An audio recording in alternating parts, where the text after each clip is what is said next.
People are still coming into, I see people are coming into the room, but we'll go ahead and get started because we have such a rich conversation we will have today. My name is Sharon Roberson, President and CEO of the YWCA Nashville and Middle Tennessee, and I am so excited to invite you to the YWCA's Stand Against Racism series, Women of Color Leading. It's very important for us to recognize during Women's History Month that we have women of color that are leading in our communities and really helping support efforts to make change. And I am so excited about this panel. Many of them I know very well, and they are ladies out here on the front line that are pushing the boundaries and making sure that we have a better community. As I always say, the YW sponsors these forums because we want to have these conversations in our community that help the community have something in their toolbox, something that they can use so that when they have conversations with who's ever in their village, that they can have something that they can discuss in a meaningful way. So in honor of Women's History Month, we have these 5 wonderful women and strong women that are here to have this discussion. Women in leadership, especially women of color, work in a system of society or government that typically we see men as the leaders. And when you have a woman of color in the system, of course, you have the addition of racism. Additionally, if you are an LGBTQIA woman, you face even more difficulties because of the additional obstacles in leadership due to intersecting marginalized identities. We want to thank these women leaders on this panel as we move forward. We also would like to thank our sponsors, Nissan Foundation, they make this webinar possible, and also our peace sponsor, PNC Bank. Thanks for all the significant support and for stepping into that place, standing for social justice in our communities. Now let's get started. I will call you and move around, I guess, on our Zoom box and ask you to tell us your name, about your organization, and the population you support. I'll start with my friend Dawn Stone.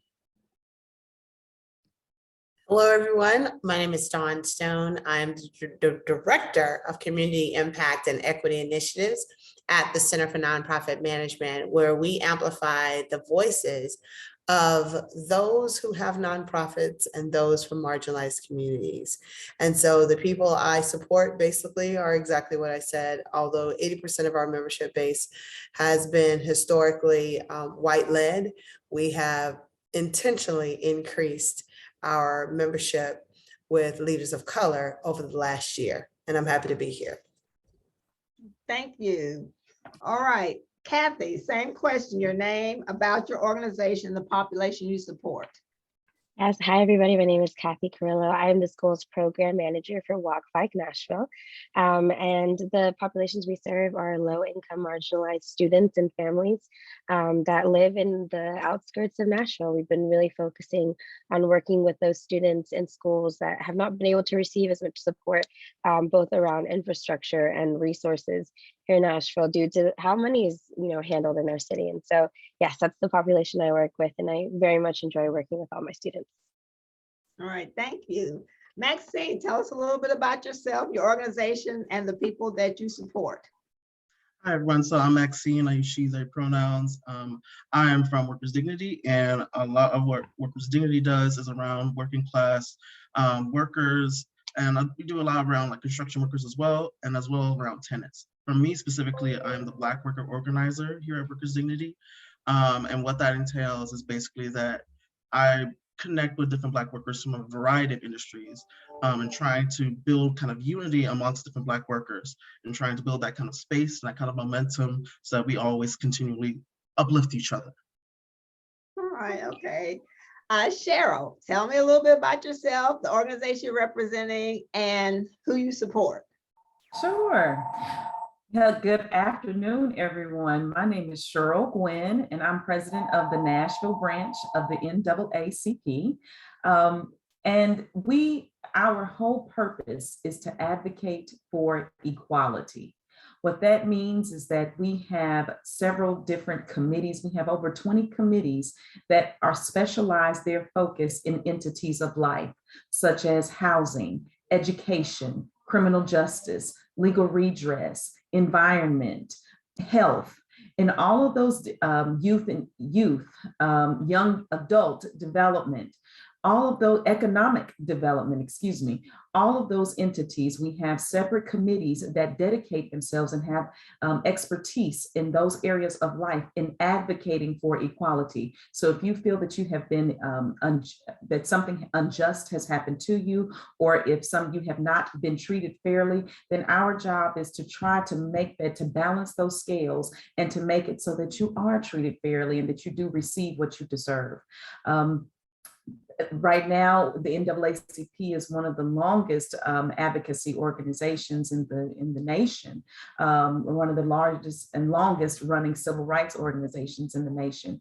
In Nashville, we do take complaints from anyone in the community who feels that they have been treated unjustly. And our job is to get those complaints to our individual committees that have the expertise to be able to assist those persons who feel that they have been treated unjustly. Turn mine off. Yasmin, tell us a little bit about yourself, the organization you represent, and the population you support. Yeah, my name's Jasmine Ramirez. I am with the Tennessee Immigrant and Refugees Rights Coalition, and our mission, we're a statewide organization who really empowers immigrant and refugees across the state. But my work solely focuses in the Middle Tennessee area, working with young people, students at MMPS schools, university and colleges all across Middle Tennessee. All right, and we'll come back to you. We know that each of us has had experiences, and we know a lot of people that inspired us. Tell us about someone, a female leader preferably, that has inspired you to do the work that you do. Yeah, for me, it's my abuelita, my grandma, who really set the foundation for me to be the leader that I am today. She, like back in Mexico, she was a fierce community leader. She was always helping her neighbors. She would stand up to all the machismo that was happening in her community and even in her own family. So having that example has been really great. And then when she was able to migrate to the US, she was working in the fields, did some of the organizing work around Cesar Chavez and Dolores Huerta. So having that foundation again has been really key to see that there are warriors in my lifeline that have sort of set the stone for me. Okay. Now, Cheryl, you are the president of an iconic, historic, African-American colored organization. Tell us a little bit about women that have inspired you to even be the president of the NAACP here in Nashville, Middle Tennessee. Oh, wow. That is a loaded question. And I admire Jasmine for rattling that off so quickly, because I'm thinking like, there's so many, I don't even know how to narrow it down. So I definitely have to credit my mom as one person. And just a short story about her. She's from the Deep South, and just going to school just wasn't expected of her. That was not anything that anyone instilled or even, encouraged. And it was so funny because what she said was the reason why she actually went to college, because she did graduate from the Tennessee State University. She said the reason why she went was because she was speaking to someone about something, and they said, man, she would sure be tough to handle if she would just go to school. And I said, that's what made you go? She said, yes, they weren't going to be talking about me saying that I could have been better if I had. She said, I was just going to do it. So she worked jobs like she was a waitress. She did whatever while she was in school. She met my dad while she was in school, and they just conquered their world. And so together, and they're what, 46, 47 years strong at this point. So she's definitely one. Dr. Millicent Lowndes Jackson and Mrs. Simone Sheets. They are two women who have been in my life who I don't even think they realize what they have done for me. They put me, when I was at a young age, they put me in different situations that got me out of my comfort zone, that made me realize how far I could push myself. Those were things that my parents just couldn't do. And it's not because they just didn't even think about it. I mean, honestly, but thankfully they thought about it enough to have me in organizations, whereas I could be with those two women who to me are just juggernauts in Nashville. And also Miss Minty Ballard. You know, she was my friend's mom, but you know, if you know Minty, you know Minty. She's just, I've just been surrounded by women in my life who they put you in those positions because whether it's because they see something in you or they just see that you're not scared and they say, here, do this. And you're like, okay. So I would definitely say those 4 women, I think, or maybe did I say 5, however many, I don't think, like I said, I don't think they knew what they've done for me, but they did it. So I thank them. All right, well, that's fabulous. Okay, Maxine. I think for me that it's kind of a little bit complicated in that the first woman I think of is my mom. And in that's because of how much she just cares for people. My mom has always been the kind of cool, calm one who has always really held it down for everyone, especially our family. She's always been sort of the most determined one around. Don't tell my uncles I said that though. But she's always really just thought about other people before herself. And to the degree that, you know, it's a little bit unfair of her to have done so, I still am always appreciative of just how much that she does show and how much energy she does put into caring for us. So not just me, like our part of the family, but for other people. And so I always look to her as like an inspiration, as also as more of a model for how I want to live life and how I want to give back to my community. And then I would also say Jaribu Hill. I look at Jaribu, and she's at the Mississippi Center for Human Rights down in Mississippi. And also my family we have roots in Mississippi too. So, you know, we're Memphians, but our roots come down there. And so it's really wonderful to see someone who is so passionate about a love for Black people and a love for Black freedom and for really pushing for Black folks to be who they are and to be able to have a good life and to have the good jobs, good paying jobs, to have jobs where we are able to really thrive and think about ourselves and to really understand our place in the world and grow our own communities. And I just always think that she's just a powerhouse, and it's just awe-inspiring just to, even if I'm just on a Zoom call with her and she just goes on, I'm like, you go ahead. This is great for me. This is great. Yeah. And it also is kind of a model of what I want to see in my own life and how I feel like I want to give back and to really support my community and being, I don't know, supporting isn't necessarily the right word I want to use, but to stand with my community. I think that's better phrasing. And then the third one is the kind of complicated one because she doesn't necessarily identify solely as a woman, but I would be remiss if I did not mention their name. So Erica Perry.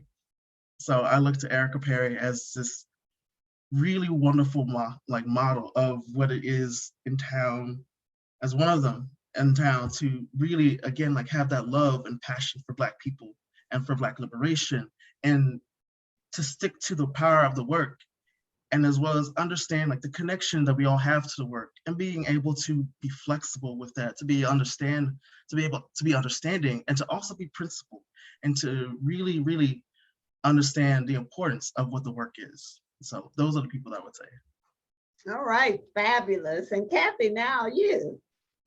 Yeah, so, oh gosh, by the way, I got emotional hearing all those stories and it makes me really happy to know.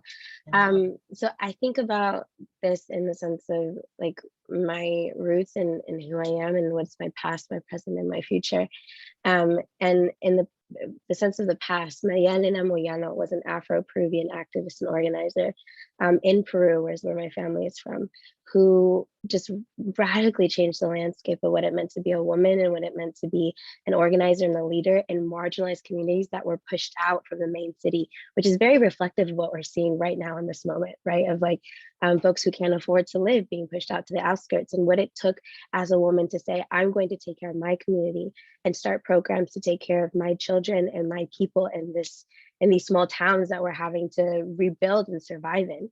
And I see that as an inspiration. And then in the present, I see the inspiration in my mom, in the way that she arrived to this country, not knowing the language, being a domestic worker, showing me what it meant to be a domestic worker, all while having a master's degree in education from a previous country, but not being able to do anything with it in this country, and still having the courage to wake up every day and say, I'm doing this for myself, I'm doing this for my children, and navigating that, and the domestic worker experience that happens with all the people that really support, and the women that really support and grow and mother and nurture the people who are in Nashville, right?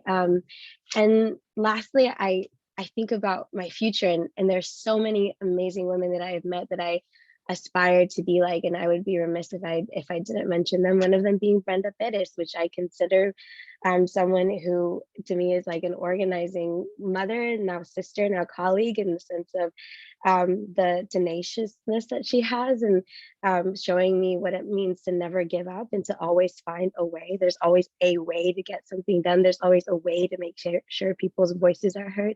I think about Dawn Harrington, who has shown me time and time again how important it is not to just do the work, but to live the work, and to move with it. And that when you have that passion, the way that she does for Free Hearts, that it shows through and through that work.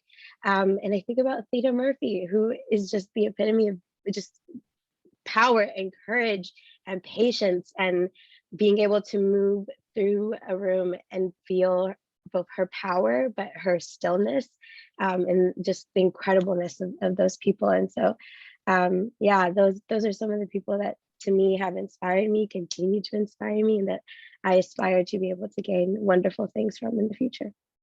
Wow, this is powerful. It is powerful. Okay, Dawn. Okay, hey, so when I think about the women in history who have inspired me, I have to start chronologically. So going all the way back, Sojourner Truth in her 1851 Women's Convention, Ain't I a Woman? That says everything. That is life. That is how I am. And anyone on this call will know, if she didn't be like, that's her, here she comes. But all about the equal rights, specifically for Black women, because I consistently, no matter where we pick in time, see Black women treated in such a disrespectful way that if I am complicit in not standing up for myself and my sisters, there's a problem. So I start with her. Next is Ruby Wilson, who is AKA Big Mama, my abuela. My grandmother is amazing. She worked for 35 years at Vanderbilt Hospital in pediatric intensive care as a nurse tech, because when she was coming through, they wasn't letting Black women or anybody Black be a nurse. So the highest she could go was a tech. And the fact that she has raised most of Vanderbilt's people right now that are sitting even in the highest positions is something that shows me that my grandmother, in her stillness and her humility and her meekness, said, if someone has a problem with you being Black, Dawn, it's their problem, not yours. So hearing that as a little girl walk around these little streets here in Nashville was so important. And she actually gave me my favorite t-shirt that says, I know I'm somebody because God don't make no junk. So I would always wear that. And somebody talked about me playing dozens, I just pop my shirt and be like, I know I'm somebody. And then last is Senator Thelma Harper, being a student here and seeing her work in them hats and going to church with her, and then being in an organization with her and watching her grow from her 30s to her death is something that's beautiful. And I can't explain what that was like, because the way she walked during the political assassination at times, she wore her heels and her hats with dignity and walked through it. And so I've really learned a lot from those three examples in my history. All right, well, thank you, thank you. Now, as Black women and women of color, all sorts of women of color, we are often looked at and saying that we have a different leadership style. I've always said myself is that you have to lead the way that you authentically need to lead. And everyone has a sense of that because all of you have been successful in leadership. I'll go to you, Dawn. How does your gender and race influence your leadership style? Often it's misunderstood. I'll tell you that. Some people say, well, why does she act like that? But they really don't know. So this is the time to educate the people on this call about your leadership style and why you feel it's important for you to be your authentic self in the way that you lead.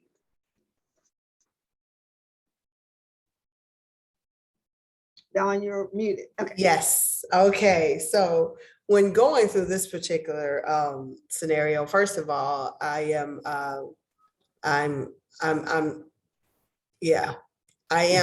authentic. And what I've had to do, and I'll be very honest with Sharon and others here, I had to learn to be that way because I was taught differently. My family, my mother's a baby boomer, and my grandmother was considered a veteran. So she's, post-war baby and all that good stuff. So they taught me, Dawn, do your work, keep your head down. They're going to see your work and promote you. And what Dawn found out is that was the absolute untruth, right? And so then what I had to do was create my own way. And so being a visionary, I was told that I was too precocious and I was too aggressive. And that was in first grade. So I just let that fuel me, Sharon and others. And I'll just tell you, I just let it fuel me. So being a visionary who is also really good at commanding, which is one of my strengths, my towering strengths. I've learned to use that in my 30-year career to my advantage. And now what I do is use those two particular leadership styles to get things done for my sisters and brothers from marginalized communities. So I've just built on who I am, and I stopped playing small finally. Okay, well, thank you. But that's what we love about you. All right, Kathy. This one is interesting for me because I feel like in the same way I have learned and am learning to be authentic, right? I think assimilation can do a lot to you. And it was so important for me to reconnect with who I am, what my roots were, and how my family raised me, right? Which was to be kind, to be in community, and to be understanding, right? Because one may never know what comes next. And I think like I've gone through all these different styles of like, that's not quite me, that's not quite me. And so for me, leadership is less about being right there and more about being upfront and more about being beside someone. I've learned that the best way for me to lead is to be able to hold someone's hand and say, I'm not going before you. I'm not asking you what comes next. I'm asking you, how can I help you to be here where I am? How do we move this line together? And it's been difficult because sometimes that means that I'm moving into things that I'm like, okay, I'm not quite sure how this is going to work, but we're going to move with you because I trust you. I trust community, and I trust how this is going to move forward. And, you get called a lot of different things. You get told that you're too much, you're too loud, you're too radical, you're too this, you're too that. But the only thing that matters is that you continue and that you continue to hold that, and you continue to be a mom and a parent and all the things, and live that fully. And it's okay to be too much. Okay, I'll remember that. It's okay to be too much. Okay, Maxine. I think for me, I resonate with similar experiences in that I think at first I was very timid. And where I am now is very much not so. I think because I understood going into different situations when I began my career as like a professional, that people would look at me differently And so then I kind of adjusted and I let shyness kind of take over and let the timidity kind of take over and kind of let some things happen that I, in my shoes now, I wouldn't dare do. But now it took a lot of just really deep and heavy introspection to really understand that for my best self and for my health, I need to be honest and I need to be communicating clearly and as accurately as I want with everybody. Because I have visions, I have dreams, I have ideas. And you know what? I'm not gonna let anyone sit here and like take that opportunity to be a part of the work away from me. I'm not gonna let anyone do that. And so also as a Black trans woman especially, I do feel like a lot of times that in some ways I have to kind of additionally do even more to kind of like just prove myself. I understand a lot of times people that aren't necessarily like a part of like the LGBTQ plus community don't necessarily see a lot of us, especially like in positions of power or authority. And even then, there's different assumptions that we are like quite aggressive, that the girls read everybody for filth all the time, every day. There's all the stereotypes that we have in mainstream culture that kind of are just so pervasive that, you know, people have in the back of their minds because people don't necessarily know about us and don't necessarily think of us and like consider us. And so I also try to stay 10 toes down and just being honest with that, you know.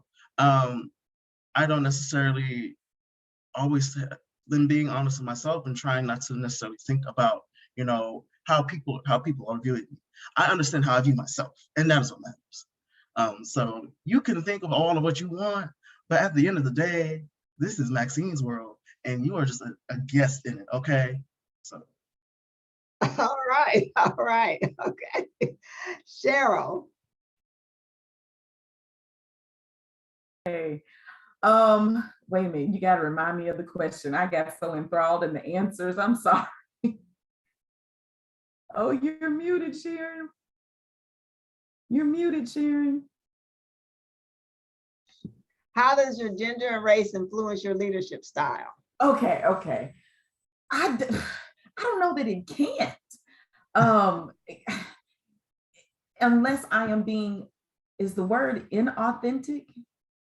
That's the only way that I can see that it can't influence my leadership style is if I'm being inauthentic. I just, or being fake, that's the word, fake. Because I am who I am. And I try to always be respectful. I try to see as many points of view as possible. It doesn't mean I always get it right, but I try. So I just don't know that those two things can be separate without being fake. And then anytime that you're fake, it always creates a problem, in my opinion. So I just try to be me. And I try to be the best me, because everybody has another side that is not the most complimentary to you or what agenda you are trying to accomplish. So I try to my best to, even when people are coming at you, and they can come at you all kinds of sideways.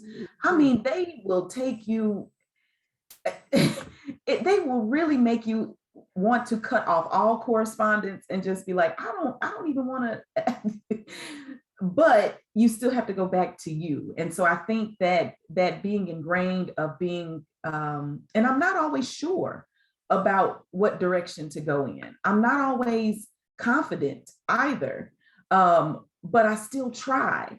And I know when to, or at least I try to know when to ask for help and yield to someone else's understanding, because I don't know everything. And I think sometimes being a woman, that's more accepted, that you don't necessarily know everything and you can ask more questions, because sometimes I feel that masculinity kind of interferes with being understanding, and it shouldn't, but I think sometimes that's how I feel. And so I get a chance to be, by being a woman, I get a chance to be softer, but still put my foot down. And I love that. I love having that dynamic. So I guess that's how it influences it.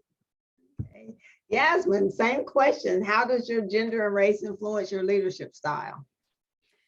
Yeah, and I'm actually going to add another thing: race, gender, and immigration status. Yes, yes. Me, as an undocumented Latina woman of color, it has been extremely hard to be in places of leadership, right?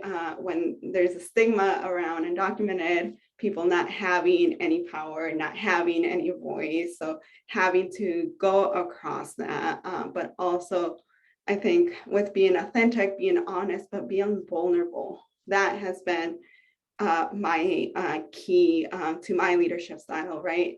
Acknowledging that I too struggle, acknowledging that I don't have the answers, that like I don't know most of the time. I don't know, and I just need a little bit more support or a little bit more help.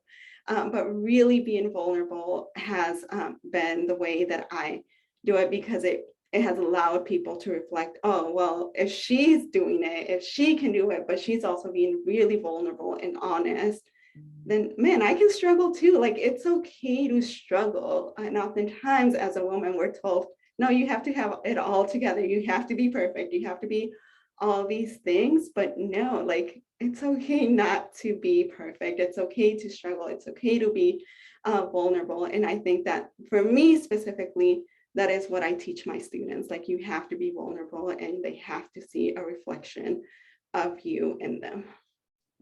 Right. The YW's mission is eliminating racism, empowering women, promoting peace, justice, freedom, and dignity for all. And we have a number of programs, and many of our programs involve people, all of our programs involve people who have very difficult experiences in our traditional society.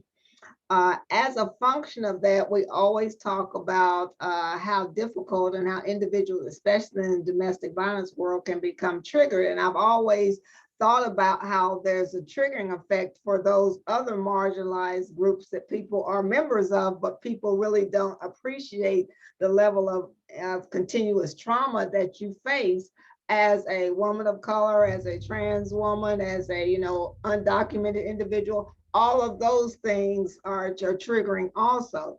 So how do you balance being a leader when there are so many issues that are going around in our American society that can be triggering or that can affect you personally, but yet you're being the face of leadership?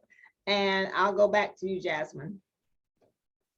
I have one perfect example that happened very recently. I was at the state legislature a week and a half ago, and they were discussing a bill that specifically would grant law enforcement authorities the privileges to arrest anybody that is violating immigration law. And the way that these legislators were discussing my community, myself as illegal immigrants, illegal aliens, criminals, as an undocumented person sitting at the state legislature and knowing that there were representatives in the committee that knew that I was undocumented, yet still decided to dehumanize who I was really hard. And it took, and I have shared it publicly, it took everything in me not to get up and say, hey, you're talking about me, I'm here, you can go ahead and arrest me at that point if that's so much what you wanted to do. But for me, so many of the issues around immigration have a direct impact, not only sort of on myself, but my family and the students that I work with every day, the way that I see it impact them. But you have to sometimes be the bigger person. And even it's the small glimpse of hope when somebody's sharing their story, or when I see a student tell me, it's because of you that I want to continue to study. It's because of you that this morning I had a student who was like, I want to be like you. And that, I will take all the crap if it means that I have influenced a student to say, I can do it and I can dream beyond what my immigration status has to do with it. All right, Cheryl. Yes, I agree with Jasmine. That's powerful, absolutely powerful. The I think one of the things that have influenced me was just being ignored, I guess, because I'm an attorney by profession.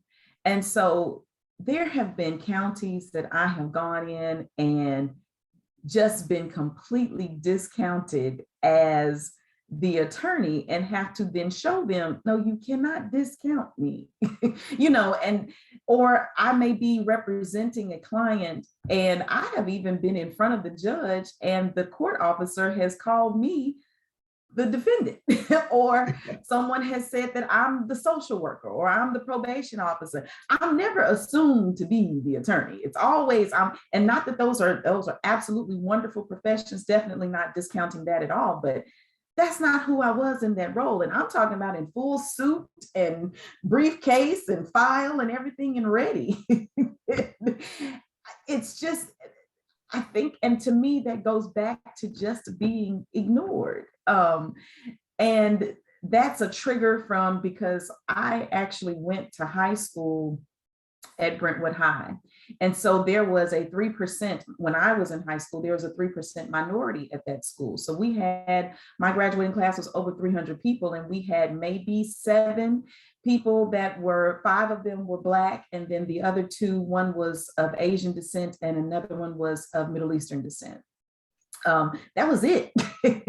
So when you're in a situation like that, you are ignored. I mean, you are not viewed as really as a student. I mean, you're just taking up space, really.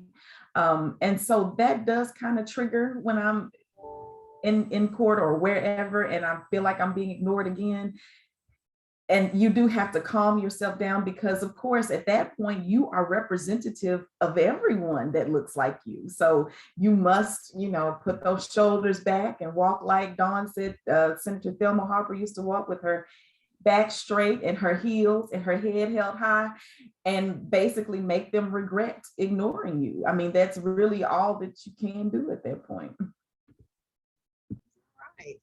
Well, you see the theme, everyone? This is real. This is the real experience of women. These are women at the top of their game as our leaders. Maxine. I think for me, most things at this point currently are trigger or a stressor for me. So if you had a conversation with my therapist, it'd be a little rough. I'm paying them good money, okay? But even when I'm sort of out, in the streets, trying to connect with workers and, feeling like being misgendered, or if it's, being assumed to not be safe or trustworthy, or people just assuming anything about me.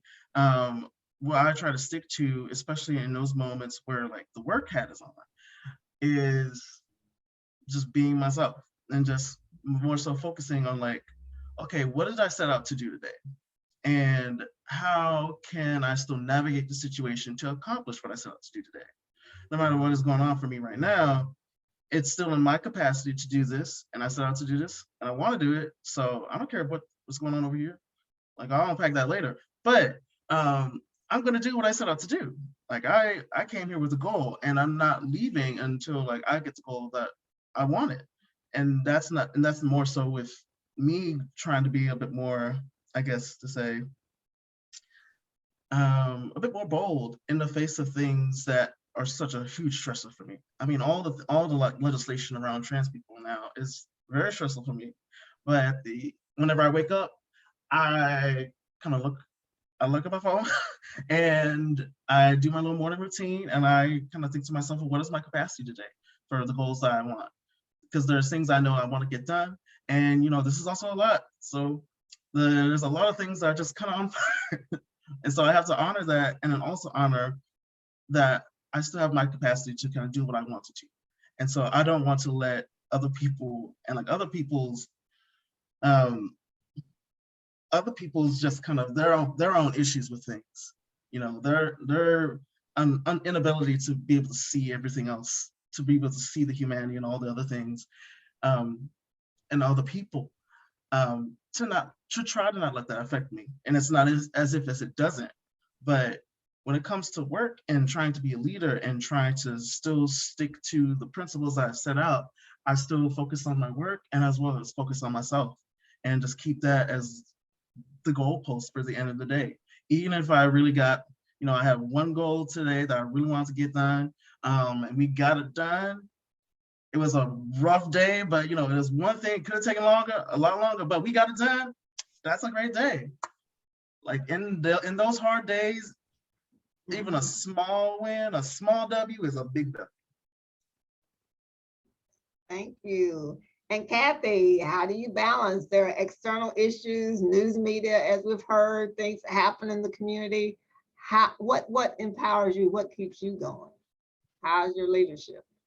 I think what continues to keep me going are the people behind the stories, behind the reality of who I am and what I've lived, right? Being a first generation immigrant child. So my parents having arrived here. I was born in Nashville General Hospital. I grew up on TenCare. I lived in Madison, you know, I had all of these experiences where I had to ride the bus. When we talk about transportation, for me, this was a huge impact because I couldn't walk to school. There were no sidewalks on Neely's Bend, you know, this is the reality. And now as an adult, me having to live 40 minutes outside of Nashville because I can't afford housing inside of Nashville, right? And having worked on immigration issues for the last 6 years is because 287G existed in Nashville, which allowed MNPD to arrest and aid the deportation of my father, breaking my family apart. And so knowing that the person that's walking on the side of the road was me, knowing that the mother that's riding the bus at 5 a.m. to try to get to work by 8, that's my mom, knowing that the dad that is trying to get to work and doing everything that he can, that's my father. And the kid that's trying to get through college and trying to make something for himself, that's my brother, right? And then the children that are living between two worlds that are where we came from, and this assimilation and what this environment and culture brings, that's my son, right? And so what gets me through it is knowing that behind those issues, behind those moments are real human people who have experienced and lived so much of what I have experienced and lived.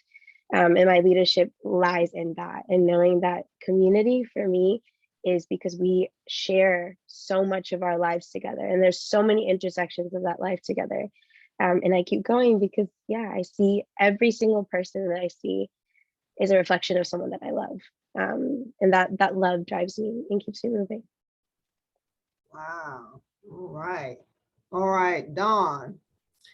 Yes, I will answer this one. How do I balance being a leader? Here's what I do. I get up 2 hours early, ahead of my family. I'm a divorced mother of 3 kids, autistic son at 4, queer daughter at 20, who's shunned by her own family, and my very independent and sometimes quiet 16-year-old. And so what I do is I set that time aside. So to balance all this stuff, just like what Kathy said, I remember that my kids are the same ones facing all this stuff, right? We have to deal with all the isms, racism, sexism, generationalism, just everything, trauma, and drama. And so in the morning, I have the same routine. I make sure I wake up the same way and go to sleep the same way. So I have a morning routine that includes meditation, prayer, and affirmations. I listen to music. I listen to people who inspire me. Then I get up and get my body moving. Then I get the kids up, go do this work. And at work, I make sure that I wake up every single day and say, Dawn, you will not be complicit ever again. I decided to do that after being laid off in 2007 as a military spouse, giving birth to a kid, and was like, they literally packed my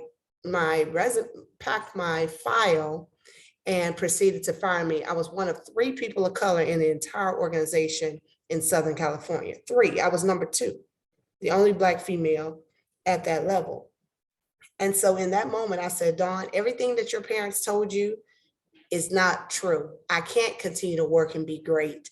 I have to do something different. So that's what I do. I set up systems. I go to bed the same way: meditation, prayers, thoughtfulness, make sure that I was consistent every day. So when I see things, I have to check it. So a lot of people, Sharon, think I'm a little firm and sometimes a little harsh. But the thing is, I ask people questions.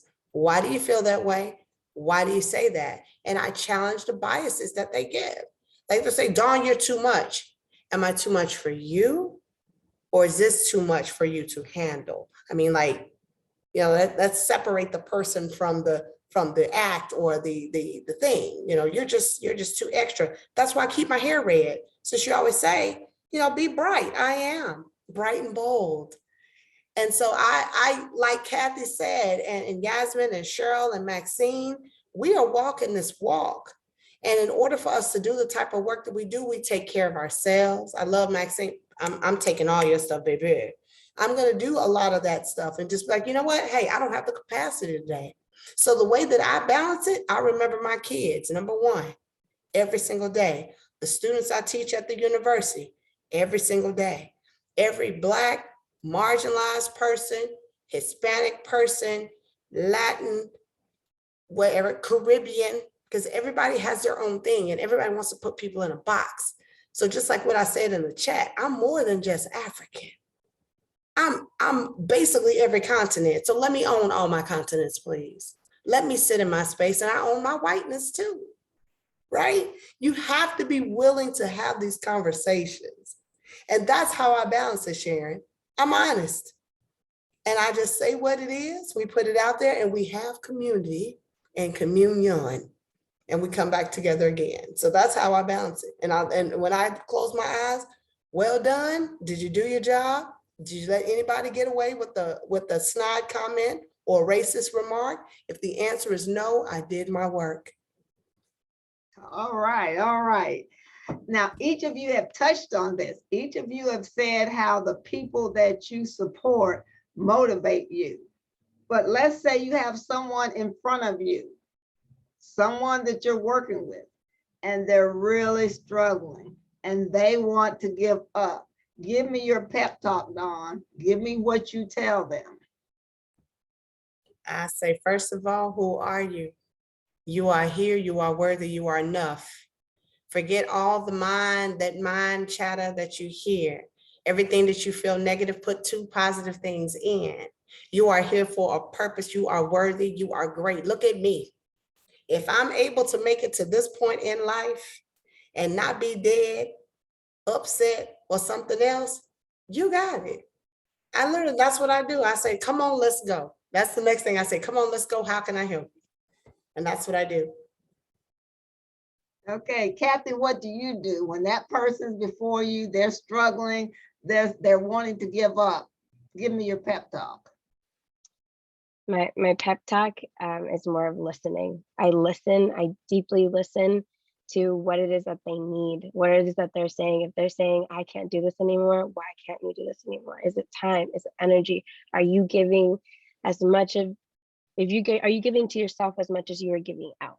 Because if there's anything that I have learned as a leader, it is that when my cup is empty and I'm continuing to give from that empty cup, there is nothing, that giving is not intentional and not worth it. And so my pep talk is listening and then identifying what it is that that person needs, and then reminding them that they are so loved, that they're worthy. Their worthiness is not dependent on their productivity, on the results or anything that they're doing. That even if today all they do is survive, even if today all you do is sit in bed and scroll on TikTok, you have done enough. And that tomorrow we can try again, we can do again, and we can add another thing on your list. But all I need you to do today is survive, and we'll figure it out tomorrow, because there's always a tomorrow. There's always, you can always put the work down. There's always going to be more work.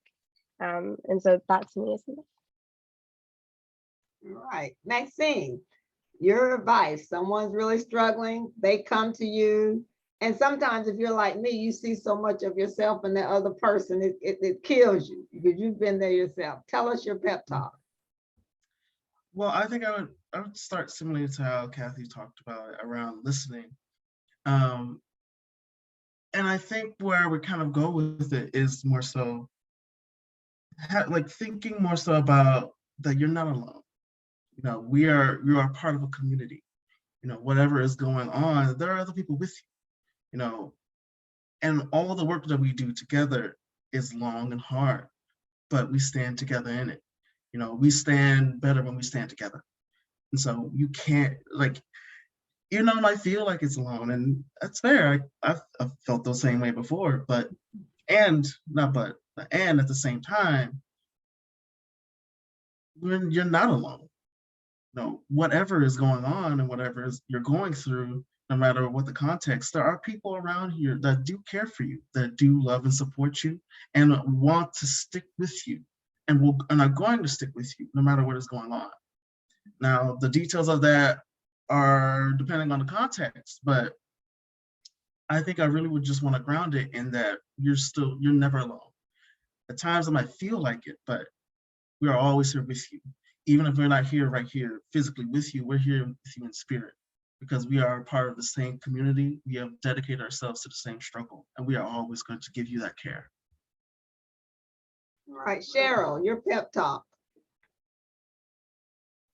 Wow, y'all are some really, I know.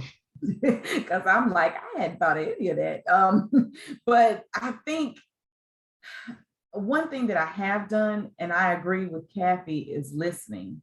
Because when people are telling you that they're ready to give up, it's because of, it's usually not just one thing, it's usually several things that are coming in and that are making it overwhelming. So it's trying to figure out, how do we balance what's there so that they are comfortable and want to continue the journey. Because of course, in the NAACP, everybody is volunteering, you know, and we have to remember to give each other space. So I try to do that on the front end of giving people space and being understanding when they have things that are happening. But then also when someone brings something to you, first of all, it's hard for them to bring it to you in the first place. So you have to be respectful and kind. There's nothing wrong with being kind. So being respectful and kind when someone is bringing something to you, that's the first start. Second is then being responsive to what they're saying. Don't just go off on a tangent. Try to stick with the topic that's at hand so that they can actually open up and discuss with you, this is the issue, this is, and maybe get to the root of the issue so that we can try to solve the problem. And then the last thing is understanding that maybe pulling back for a time may be what's best. It may not just be keep plugging through, because sometimes you do need that respite. Sometimes you do need that step back to evaluate. Even though you may be my best assistant, helper, you know, volunteer, whatever, and I'm gonna hate to lose you, but I have to remember, Cheryl, the journey is a marathon, it's not a sprint. So even if we have to take a break at this point, because we have to find someone else, you know, that may be able to take this position, it doesn't mean that that's personal against you. It just means that we got to look at a different way to get it done. And it's not, don't make that person feel bad because they need to step back. If they need to step back, we still need to support their step back. So I hope that answers the question. I don't know. Yes, Jasmine. I echo what each and every one of you have said. And I like, again, for me, one, listening, but also like reaffirming and reassuring people that it's okay to step back. This work is going to be here long after we are gone, long after we move on, whatever, this work is going to be here and it's going to continue to be the same. So it is okay to step back, take care of yourself, reimagine how you want to show up in this work. But there's also, again, a community of people that are ready to carry that load for you while you step back and you, again, focus on yourself and then are ready to come back. The work is going to continue. It's okay, and it's okay, and it's okay to step back and do it for you. And when you are ready, then the movement is going to be here. The work is going to be here in every way, shape, or form that you left it in. It may look a little bit different, but it's still going to be here, and it's okay to take care of you. Right, thank you. Now, each of these panelists are different, but they're very much the same. They're advocates, they're working toward change. And I'm going to ask them one question. They're not even aware I'm going to ask them for a very quick answer. And this is always say a dream, because I always tell people who I work with that I'm a dreamer. I dream about something that I say, well, I wish that we could do that. I wish that this could happen. And some dreams, you know, they've taken me some time, but I always say I come back at it another way. When it doesn't necessarily get there, I come back at it another way. If you had a magic wand, this is real, like your fantasy world, what societal ill would you solve if you could just make it go away overnight? Jasmine. Access to quality education. That's number one passion dear to my heart. Every child deserves quality education, regardless of background, race, immigration status. Okay, you're my mother's heart. That was her heart. She said, if you can educate people, all the rest will go away. All right. Cheryl. I think I'm having a hard time because I see two. Jasmine hit the nail on the head with education, access to quality education, equal education for all. But that I have not seen any society be successful without economic development. There is no community that has been able to succeed without a firm foundation for their economic development. And to even make that even more important, seeing how the United States has allowed for the economic development in Black communities, either they have taken it, they have stripped it, or they have demeaned it so that it's almost non-existent, makes me know how important it is to our community specifically, to Black communities specifically. If you don't have an opportunity to provide for your family, I don't know what else you have the ability to do. Yeah. So it starts, you have to be able to have that roof over your head and the water running and the plumbing working and the lights on to do all of these other things so that you can even focus on the other stuff. So I'm with Jasmine with education, but that economic development has to be key for moving a community forward. Okay, Maxine. I would say I would have like low magic wand. I would eliminate the concept of white supremacy and its effects on our society.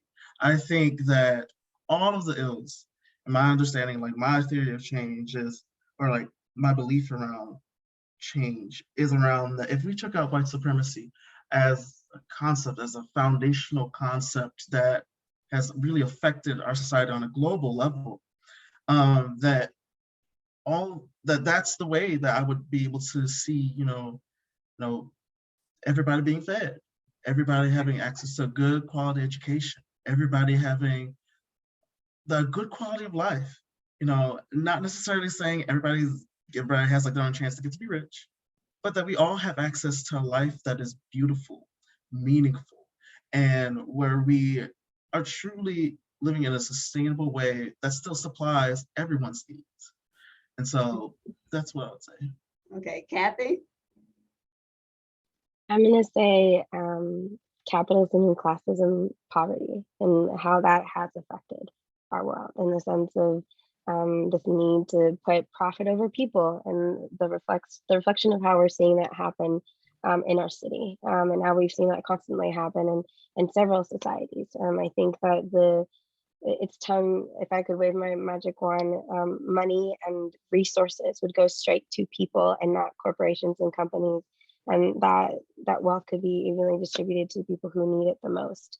And I'm hoping that some type of this magic wand is waved in our city so that we can see a reflection of that in our budget, and is waved over our country so we can see it as the conversations of our budget are happening, because not having that access to those resources, not having access to that money going continually going into the pockets of the same people around the world, is greatly affecting us in every way, both environmentally, both in the sense of education, both in the sense of economic development. And yeah, that would be my little magic wand. Okay, Dawn, let's finish the conversation. Go ahead. All right, I'm going to build on what Maxine said, and I really want to eradicate racism because racism globally has impacted each and every one of us. It impacts every system. It is built on white supremacy. We'd like to see that debunked for life. And with that, we become human. And I'm ready for us to be human and loved for who we are and what we are. Yes, well, I could not have asked for more. This is exactly the conversation that the YW wanted our community to hear. So I thank all of you very strong women leaders. We need you. Keep it going. And so hopefully also you will connect with each other because you can complement each other in your work. So thank you all and thank everyone for being here. The YW also has a 21-day challenge and you can go actually and have 21 days worth of emails with information on various topics involving, standing against racism in our society. So thank you all today and have a very, very pleasant afternoon. Thank you. Thank you. Bye, everyone. Bye. Thank you. Bye, everyone.